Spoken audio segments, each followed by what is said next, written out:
Breaking news. Penemuan mayat wanita dalam karung di pagar alam. Kondisi kaki dan tangan terikat. Warga Simpang Petani mendadak heboh adanya penemuan mayat wanita dalam karung.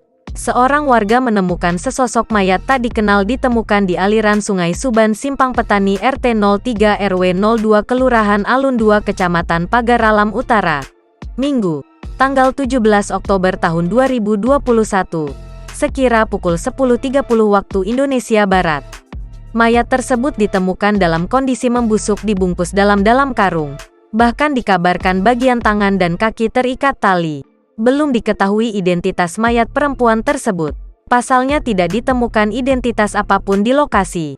Dari keterangan salah satu warga setempat Edo mengatakan, jika dirinya juga mendapat kabar ini dari laporan masyarakat yang sudah ketakutan melihat mayat tersebut yang sudah terbungkus di dalam karung plastik.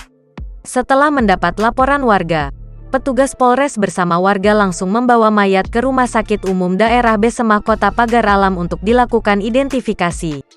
Sampai berita ini diterbitkan, belum diketahui identitas mayat tak dikenal tersebut karena petugas RSUD dan Polres Pagar Alam masih melakukan pemeriksaan dan identifikasi.